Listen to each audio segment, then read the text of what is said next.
الذين اصطفى أما بعد فقد قال الله تبارك وتعالى في القرآن المجيد والفرقان الحميد أعوذ بالله من الشيطان الرجيم بسم الله الرحمن الرحيم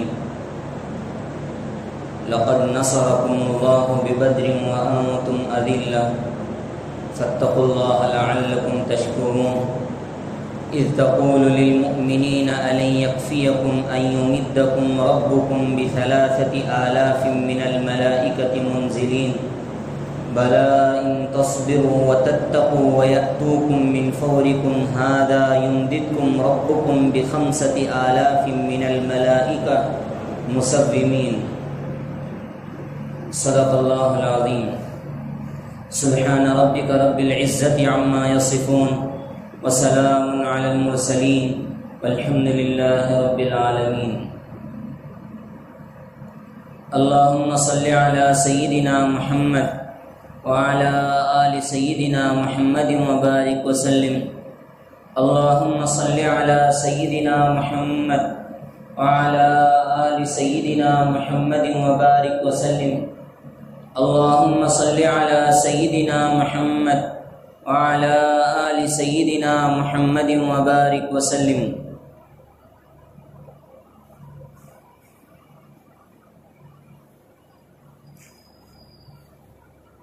اللهم أرنا الحق حقا وارزقنا اتباعه وأرنا الباطل باطلا وارزقنا اجتنابه آمین یا رب العالمین۔ بزرگان محترم، حاضرین دین، نوجوانان ملت اور میرے دینی و ایمانی بھائیو، السلام علیکم ورحمۃ اللہ وبرکاتہ۔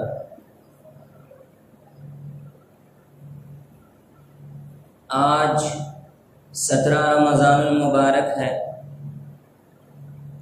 اور آج ہی کی تاریخ میں اسلام کی ایک عظیم اور فیصلہ کن جنگ حضور اقدس صلی اللہ علیہ وسلم کی قیادت میں مدینۃ المنورہ کے جنوب میں 313 صحابہ کرام رضوان اللہ تعالی علیہم اجمعین کے ساتھ وجود میں آئی تھی۔ اس عظیم معرکے کو ہم غزوہ بدر کے نام سے یاد کرتے ہیں۔ اس عظیم معرکے کو ہم جنگ بدر الکبریٰ بھی کہتے ہیں۔ جنگ بدر کا تذکرہ جب بھی ہوتا ہے ہمارے رونگٹے کھڑے ہو جاتے ہیں اور اسلام کی حقانیت واضح ہو جاتی ہے، اور اسلام یہ سمجھ میں آتا ہے کہ اللہ رب العزت نے اسلام کو کن حالات میں ترقی عطا فرمائی ہے، کن حالات میں اللہ نے اسلام کا پلڑا بھاری کیا ہے۔ غزوہ بدر کا میں سب سے پہلے پس منظر بیان کروں گا اور غزوہ بدر سے حاصل ہونے والے سبق کی نشاندہی آج کے دن کرانا مقصود ہے۔ غزوہ بدر الکبریٰ جسے کہا جاتا ہے وہ 17 رمضان المبارک سن 2 ہجری میں پیش آیا ہے۔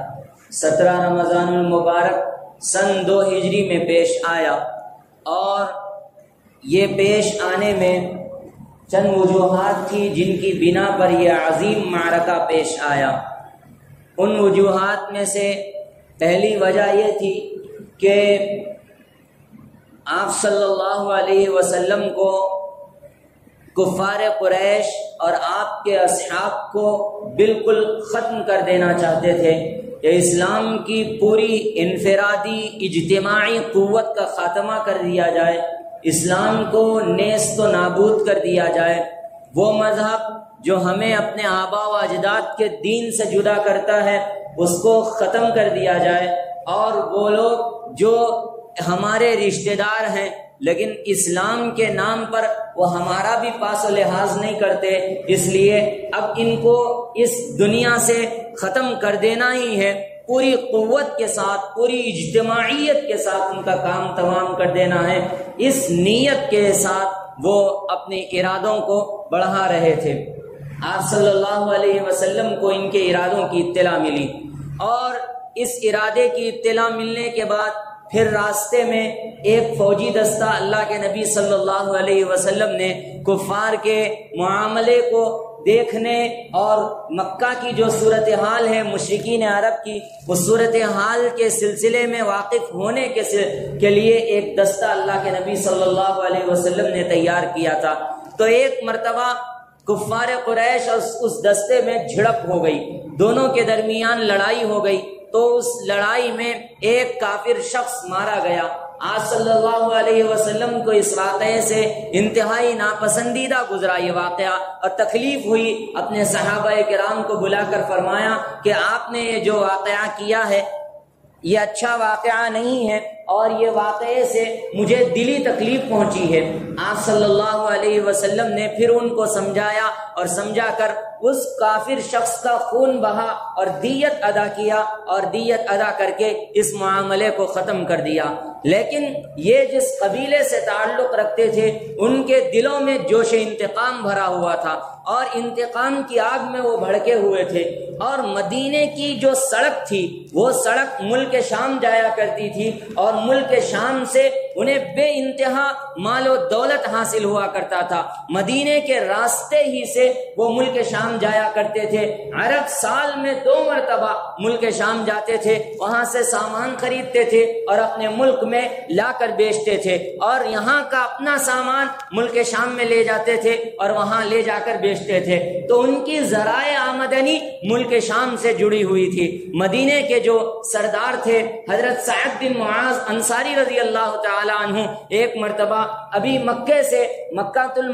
مدینے سے مکہ آئے طواف کعبہ کے لیے، تو ابو جہل نے ان کو روک دیا اور کہا کہ تم ہمارے بھگوڑے غلاموں کو تم پناہ میں رکھو گے اور ہم تمہیں مکے کا طواف کرنے دیں گے؟ ایسا ہو سکتا ہے؟ حضرت سعد بن معاذ رضی اللہ عنہ نے فوراً جواب دیا، کیا یہ بہتر سودا نہیں ہے کہ تم ہمیں طواف کرنے دو اور ہم تمہاری شاہراہ، تمہاری جو سڑک جو ملک شام جاتی ہے وہ کھلی رکھیں؟ اگر تم ہمارا طواف روکو گے ہم تمہاری سڑک بند کر دیں گے، تمہارا راستہ بند کر دیں گے، اور راستہ بند کر کے ہم تمہارے ذرائع آمدنی کو ختم کر دیں گے۔ ابو جہل نے اس کے بعد حضرت سعد بن معاذ کا راستہ چھوڑا۔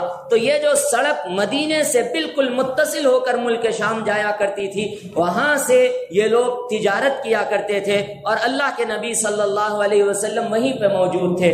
تو ایک قافلے کے سلسلے میں یہ معلوم ہوا کہ یہ پورا کا پورا قافلہ ملک شام اس غرض سے گیا ہے کہ وہاں سے حاصل ہونے والا نفع اسلام کی قوت کو ختم کرنے کے لیے صرف کیا جائے گا، حضور اقدس صلی اللہ علیہ وسلم اور آپ کے صحابہ کرام کو ختم اور نیست نابود کرنے کے لیے صرف کیا جائے گا۔ چنانچہ جب اللہ کے نبی صلی اللہ علیہ وسلم کو اس واقعے کی اطلاع ملی، آج صلی اللہ علیہ وسلم نے اپنے صحابہ کرام کے درمیان مشورہ کیا، اور مشورہ کر کے یہ کہا کہ ہم ان کے لیے ان سے مقابلے کے لیے تیار ہیں، ان کے لیے ہم ایک لشکر تیار رکھتے ہیں کہ اگر ہم ان کی جنگی حکمتوں کو سمجھیں، ان کی جنگی مصلحتوں کو سمجھ سکیں۔ چنانچہ ابو سفیان وہاں سے واپس آتے ہوئے، اس قافلے کے سردار تھے، ابھی تو اسلام قبول ہی نہیں کیے تھے، وہاں سے واپس آتے ہوئے انہوں نے کفار میں یہ اعلان کر دیا کہ محمد صلی اللہ علیہ وسلم اور ان کے ساتھیوں نے مل کر ہمارے قافلے پر حملہ کیا ہے، اور جو نفع اس سے ہم کو حاصل ہو رہا ہے وہ پورا کا پورا لوٹ لیا ہے، پورا کا پورا لوٹ لیا ہے۔ حالانکہ ایسا کوئی واقعہ رونما نہیں ہوا تھا۔ آپ صلی اللہ علیہ وسلم نے اور آپ کے اصحاب نے اس قافلے کو نہیں، ان کا مال نہیں اخذ کیا تھا، جھوٹ بول کر، پروپیگنڈا کہہ کر کفار کے دلوں میں انتقام کا جذبہ بھڑکانے کے لیے ابو سفیان نے چال چلی، اور پورے مکہ کے لوگوں میں جوش، جذبہ، انتقام، اشتعال بھر دیا۔ اشتعال اس قدر بھرا کہ لوگ جو ہے آپ صلی اللہ علیہ وسلم سے انتقام لینے کے لیے اپنے گھروں سے باہر نکل گئے۔ پورا کا پورا مکہ، پوری تیاریاں جو عروج پہ تھی، پوری تیاریوں کے ساتھ حضور اقدس صلی اللہ علیہ وسلم کے شہر مدینہ المنورہ آ گئے۔ مدینہ المنورہ سے قریب آپ صلی اللہ علیہ وسلم کو جب اس لشکر کی اطلاع ملی، آپ صلی اللہ علیہ وسلم نے اپنے صحابہ کو جمع کیا اور جمع کر کے اس میں سے چند افراد کو منتخب کر کے اللہ کے نبی صلی اللہ علیہ وسلم اپنے ساتھ جنگ میں شریک ہوئے۔ یہاں 313 کا لشکر ہے، آپ صلی اللہ علیہ وسلم کے پاس 313 اصحاب ہیں، یہاں 1000 کا لشکر ہے۔ مسلمانوں کے پاس 2 گھوڑے ہیں، یہاں 70 گھوڑے ہیں۔ مسلمانوں کے پاس چند ہی اونٹ ہیں، یہاں 100 سے زائد اونٹ ہے۔ مسلمانوں کے پاس صرف 2 تلواریں ہیں، یہاں ہر شخص تلوار سے مسلح ہے۔ مسلمانوں کے پاس چند زرہیں ہیں، یہاں پر ہر شخص کے پاس زرہ موجود ہے، ہر شخص گھوڑ سواری پہ موجود ہے، اور تقریباً 2 گھوڑے ہیں جس پر سوار موجود ہے، باقی اکثر و بیشتر اونٹ پہ چل رہے ہیں۔ اونٹ پر 1-1 2-2 3-3 سوار ہیں، اور اس کے پیچھے سے چند لوگ پیادہ پا اللہ کے نبی صلی اللہ علیہ وسلم کی قیادت میں چل رہے ہیں، اللہ کے نبی صلی اللہ علیہ وسلم کی اتباع میں چل رہے ہیں۔ چھوٹے چھوٹے بچوں کا جو جوش جہاد میں شریک ہونے کا تھا وہ انتہائی حیرت انگیز ہے۔ حضرت عمرو ابن سعد ابن ابی وقاص کے بارے میں آتا ہے، ابھی وہ بچے تھے، چھوٹے تھے، 16 سال کے، تو اللہ کے نبی صلی اللہ علیہ وسلم کی نظروں سے چھپ چھپا کر پھرتے تھے، نظر نہیں آتے تھے۔ ایک مرتبہ ان کا نام جنگ میں شریک ہونے والوں کے لیے آ گیا تو پھر وہ خوش ہو گئے، اور پھر آخر وقت تک حضور کی نظروں میں نہیں آئے کہ حضور دیکھیں گے اور کہیں گے کہ یہ چھوٹا بچہ ہے، اس کو جنگ میں آنے کی اجازت نہ دو، اس لیے آخر وقت تک۔ اور جب چلنے کا وقت آیا تو اس وقت میں اللہ کے نبی صلی اللہ علیہ وسلم کی نظر پڑی تو اللہ کے نبی صلی اللہ علیہ وسلم نے کہا تم نہیں جا سکتے، تم ابھی بہت چھوٹے ہو۔ تو انہوں نے کہا اے اللہ کے نبی صلی اللہ علیہ وسلم، میرا دل جوش ایمانی سے بھرا ہوا ہے، میرا دل آپ کی محبت سے لبریز ہے، آپ مجھے حکم دیجئے کسی بڑے آدمی سے میرا مقابلہ کر دیجئے، اور اگر میں اس کو پچھاڑ دوں گا آپ مجھے جنگ میں لے جائیے، اگر میں اس سے ہار جاؤں گا آپ مجھے بالیقین یہیں پہ رہنے کا حکم دیجئے، میں آپ کی اطاعت کروں گا اور یہیں رہوں گا۔ چنانچہ آپ صلی اللہ علیہ وسلم نے ان کا ایک صحابی سے مقابلہ کرایا تو اس بچے نے ان صحابی کو اس جنگ میں شکست دے دی۔ اللہ کے نبی صلی اللہ علیہ وسلم نے مجبوراً اس بچے سے بھی کہا چلیے تم بھی ہمارے ساتھ جنگ میں چلیے۔ پھر اس کے بعد اور بھی ایسے کئی واقعات ہیں جو چھوٹے چھوٹے بچوں کی جنگ میں شرکت کرنے اور جہاد کی ترغیب جو اللہ کے نبی صلی اللہ علیہ وسلم نے ان کے دلوں میں بھر دی تھی اس کی عکاسی کرتے ہیں۔ اور یہ لشکر وہاں پہنچا، بدر کے میدان میں تقریباً 110 کلومیٹر کا فاصلہ ہے مدینے سے۔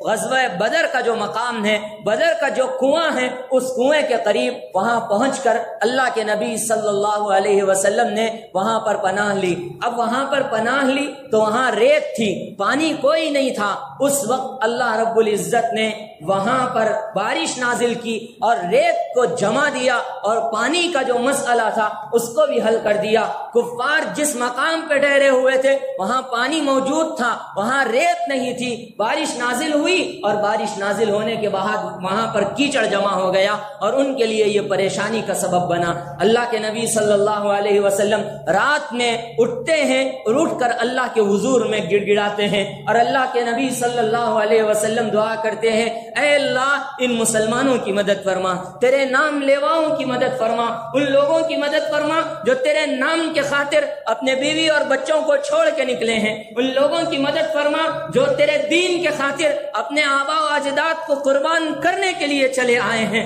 ان لوگوں کی قربانیوں کو قبول فرما، ان کی مدد فرما۔ اے میرے اللہ ان لوگوں کی مدد فرمائیے جو اپنے گھر بار کو چھوڑ کر میرے ساتھ مدینہ المنورہ کی زندگی میں آباد ہیں۔ اے اللہ اگر آپ ان کی مدد نہیں کریں گے، اگر آپ ان کی مدد کو فرشتے نہیں اتاریں گے تو پھر اسلام کا کوئی نام لینے والا باقی نہیں رہے گا، اسلام کو کوئی پوچھے گا تک نہیں۔ اے اللہ آپ ان کی مدد فرمائیے۔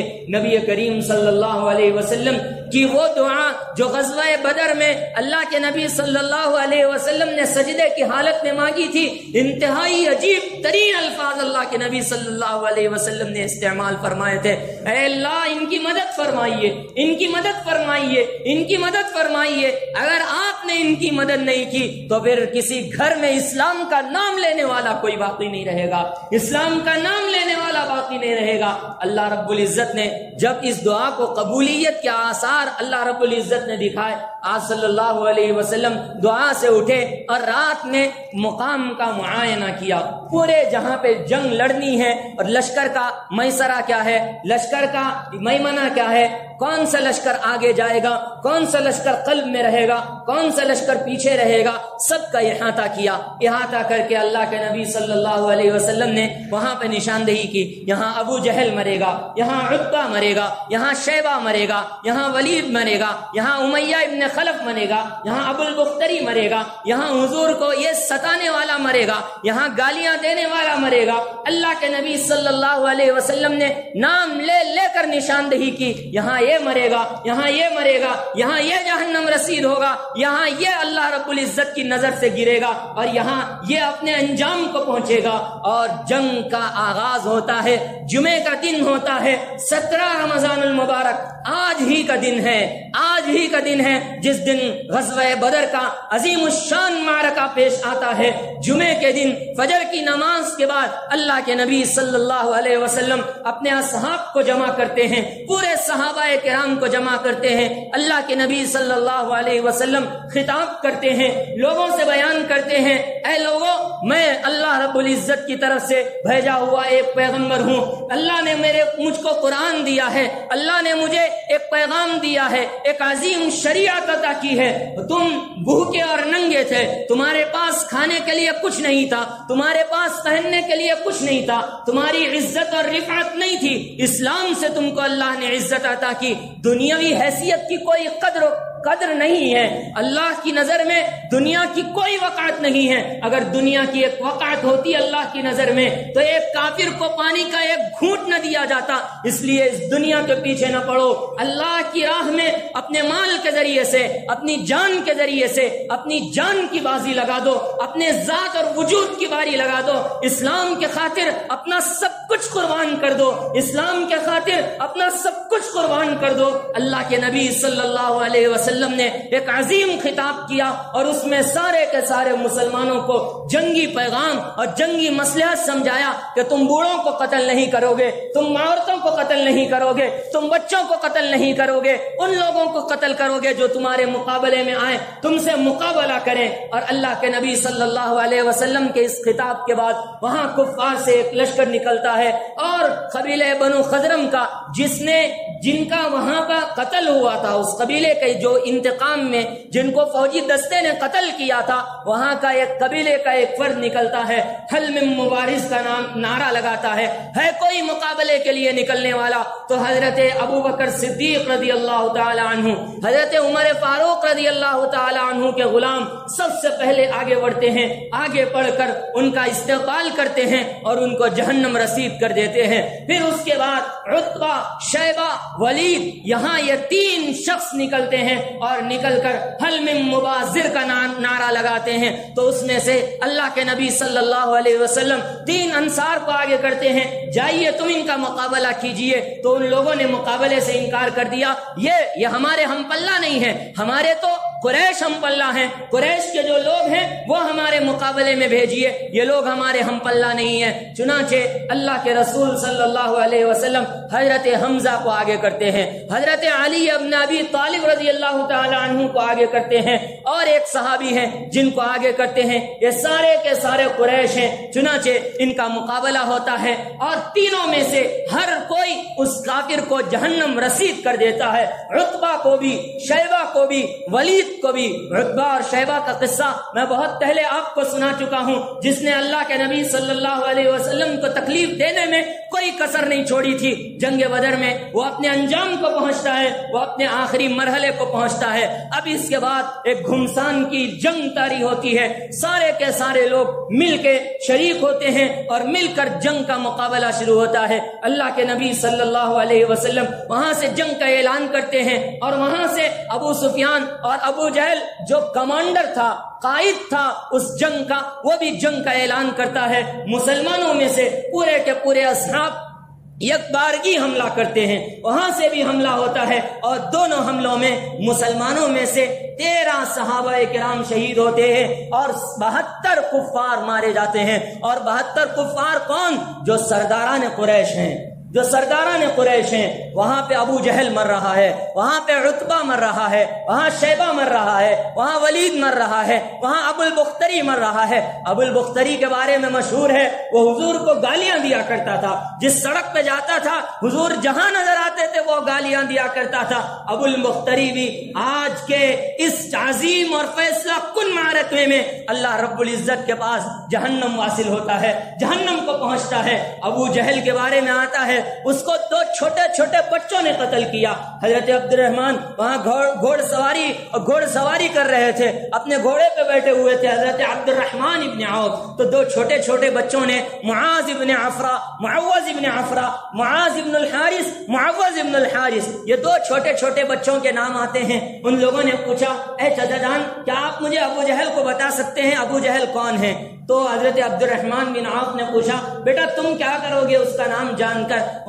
تو ان بچوں نے کہا، ہم نے سنا ہے کہ وہ ہمارے حضور کی شان میں گستاخیاں کرتا ہے، حضور کی شان میں گالیاں دیتا ہے، حضور کی شان کے توہین کرتا ہے، اگر ہم کو نظر آ جائے تو ہم بخدا اسے جہنم رسید کر دیں گے، ہم بخدا اس کا کام تمام کر دیں گے۔ اتنے میں ابو جہل وہاں سے گھوڑ سواری کرتا ہوا نظر آتا ہے، تو حضرت عبد الرحمن بن عوف اس بچے کو اشارہ کرتے ہیں، دیکھو یہ تمہارا شکار ہے وہ سامنے سے جا رہا ہے، اور 2 فوراً بچے لپک پڑتے ہیں، آگے بڑھتے ہیں۔ ایک بچہ اس گھوڑے کے پیر پر وار کرتا ہے تو دوسرا بچہ ابو جہل کے پیر پر وار کرتا ہے، ابو جہل بھی نیچے گرتا ہے اور گھوڑا بھی نیچے گرتا ہے، اور اس گھوڑے میں وہاں اس کے گردن پہ بیٹھ جاتے ہیں، اور اس کے گردن پہ بیٹھ کر اس کا کام تمام کرنے والے ہوتے ہیں، اس کو زخمی حالت کر دیتے ہیں، اس کے اوپر حملہ کرتے ہیں، اس کا بالکل کام تمام کرتے ہیں۔ اس کے بعد حضرت عبد الرحمن بن عوف رضی اللہ تعالی عنہ آتے ہیں اور آ کر اس کافر کا سر تن سے جدا کر دیتے ہیں۔ حضرت عبد الرحمن بن عوف رضی اللہ تعالی عنہ وہاں تشریف لاتے ہیں اور اس کافر کا سر تن سے جدا کر دیتے ہیں۔ یہ غزوہ بدر کی ایک انتہائی تاریخ ہے جو آج کے اس دور میں اللہ کے نبی صلی اللہ علیہ وسلم کے اس دور میں پیش آیا تھا اور آج ہی کی تاریخ میں پیش آیا تھا۔ 313 کا لشکر ہے اور 313 کا لشکر 1000 کا مقابلہ کر رہا ہے۔ کوئی یہاں مسلح افواج نہیں ہے، یہاں تلواریں نہیں ہیں، یہاں زرہیں نہیں ہیں، یہاں پر ایک تیر اندازوں کی تعداد بھی اتنی نہیں ہے، مقابلہ کرنے والوں کی تعداد بھی نہیں ہے۔ اگر ہے کسی چیز کی قوت جو ان کے دلوں کو مستحکم کرتی ہے، ان کے ذہنوں کو تر و تازہ کرتی ہے، ان کے دماغ کو معطر کرتی ہے، ان کے وجود کو جلا بخشتی ہے، تو وہ ایمان کی قوت ایمانی ہے جو اللہ کے نبی صلی اللہ علیہ وسلم نے ان کے دلوں میں بھر دیا تھا۔ لقد نصرکم اللہ ببدر وانتم اذلہ، قرآن گواہی دیتا ہے، قرآن گواہی دیتا ہے، اللہ نے بدر میں تمہاری مدد فرمائی ہے جبکہ تم انتہائی کمزوری کی حالت میں تھے۔ وانتم اذلہ فاتقوا اللہ، یہاں پر بھی ایمان والوں کو تقوی کا حکم دیا جا رہا ہے۔ فاتقوا اللہ لعلکم تشکرون، فاتقوا اللہ لعلکم تشکرون، تم تقوی اختیار کرو، اللہ سے ڈرو تاکہ تم شکر گزار بن جاؤ، تاکہ تم متقی بن جاؤ، تاکہ تم اللہ کی نظر میں اچھے اور بہترین بندے بن جاؤ۔ پھر اللہ رب العزت نے اس جنگ کے اندر آسمان سے فرشتے نازل فرمائے ہیں۔ اذ تقول للمؤمنین الن یکفیکم ان یمدکم ربکم بثلاثۃ آلاف من الملائکۃ منزلین، قرآن کی گواہی ہے 3000 آسمان سے فرشتے اللہ رب العزت نے نازل فرمائے، ایک بار کی صورت میں، دوسری مرتبہ کی صورت میں بخمسۃ آلاف من الملائکۃ مصومین، 5000 فرشتے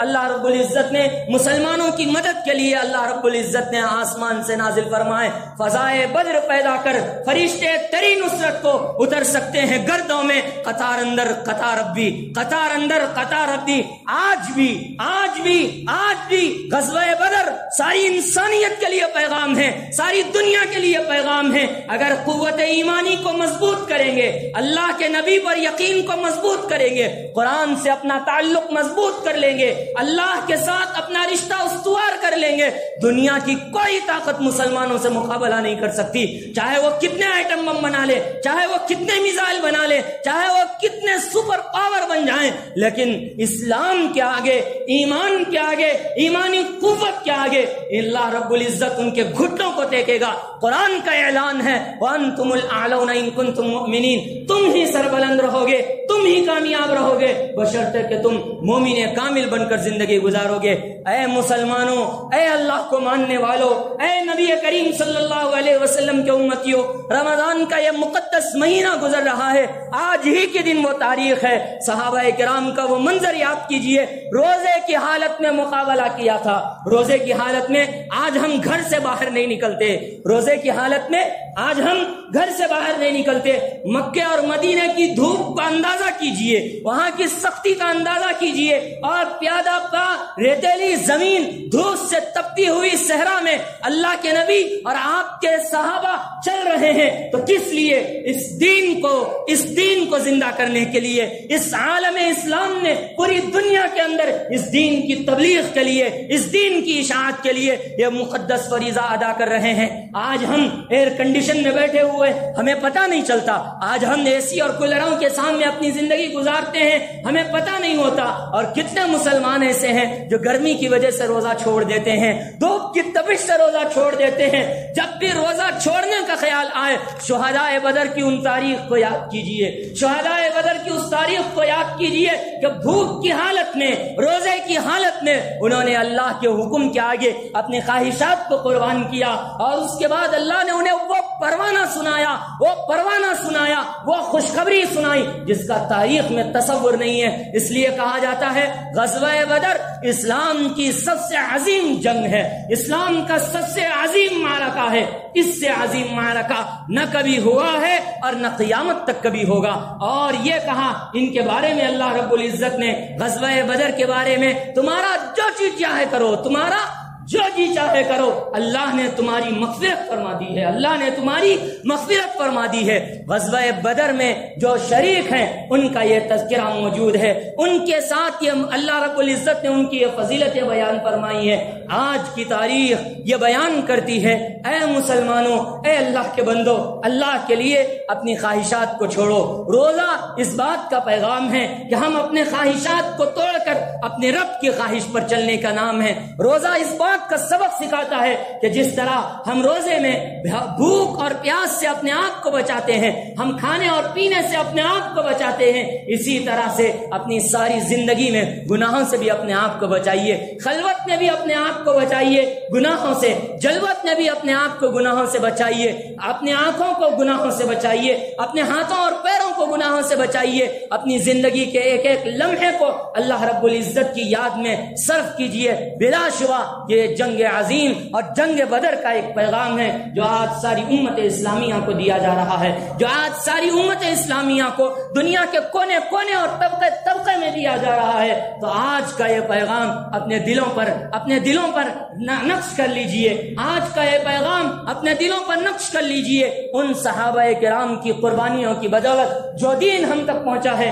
اس دین کی قدر کیجئے، اس دین کو فراموش نہ کیجئے، اس دین کو قربان نہ کیجئے، اس دین اور اپنے خواہشات کے لیے اس دین کے ساتھ سمجھوتا نہ کیجئے، اپنی خواہشات سے سمجھوتا کر لیجئے لیکن دین سے سمجھوتا نہ کیجئے۔ یہ وہ پیغام ہے جو غزوہ بدر سے امت اسلامیہ کو مل رہا ہے۔ میرے بھائیو، رمضان کا عشرہ چل رہا ہے، دوسرا عشرہ مغفرت کا۔ ہم اپنا محاسبہ کریں، ہم نے کیا کمایا ہے، کیا ہمارے پاس وہ اعمال ہیں کہ ہماری مغفرت ہو رہی ہے؟ کیا پھر ہم حضور کی اس وعید کے مستحق تو نہیں بن جائیں گے کہ بدنصیب ہے وہ شخص، ہلاک کو برباد ہو جائے وہ شخص جو رمضان کا مہینہ پاوے اور اپنی مغفرت نہ کرا لے؟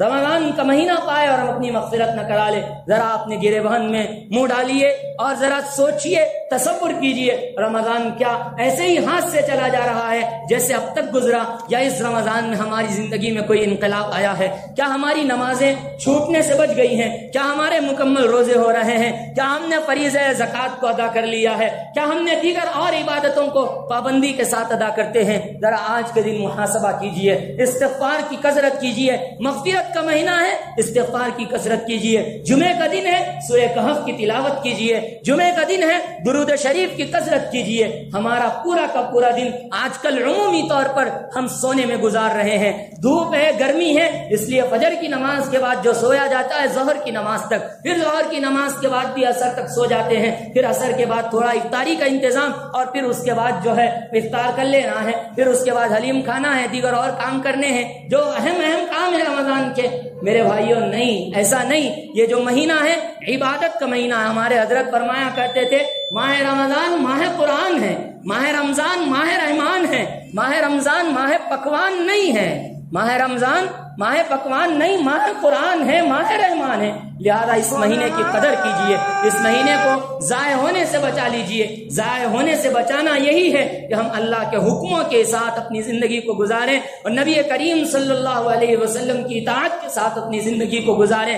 خواہشات نفسانی کی پیروی کے بجائے رب چاہی زندگی گزارے, من چاہی زندگی سے اپنے آپ کو بچا لیں. یہی اس دور کا بھی پیغام تھا اور اس دور کا بھی پیغام ہے. اللہ پاک ہمیں سمجھنے کی توفیق نصیب فرمائے. تمام شہدائے بدر کو جو آج کے اس عظیم جنگ میں اسلام کے خاطر, اللہ کے نبی صلی اللہ علیہ وسلم کے خاطر اپنی جانوں کو پیش کرنے والے تھے, اللہ پاک ان کے درجات کو بے انتہا بلند فرمائیں. اللہ پاک پوری امت کی طرف سے ان کو اجر عظیم عطا فرمائیں, اجر عظیم عطا فرمائیں, اجر عظیم عطا فرمائیں. وہ تمام صحابہ کرام اور اللہ کے نبی صلی اللہ علیہ وسلم جنہوں نے حضور اقدس صلی اللہ علیہ وسلم کے ساتھ آج کے اس عظیم اور فیصلہ کن معرکے میں شرکت کی اور اسلام کا نام اونچا کر دیا, ساری امت کی طرف سے ان پر کروڑوں درود ہوں, کروڑوں سلام ہوں, رحمت کی بارشیں ہوں, اور اللہ رب العزت ان کے درجات کو بے انتہا بلند فرمائے. پوری امت کی طرف سے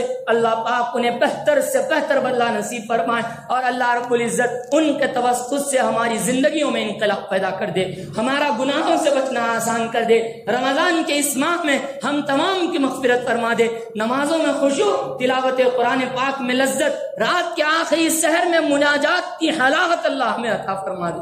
آمین یا رب العالمین. وصلی اللہ تعالی علی نبینا الکریم محمد وآلہ وصحبہ اجمعین. سبحان ربک رب العزت عما یصفون وسلام علی المرسلین والحمد للہ رب العالمین.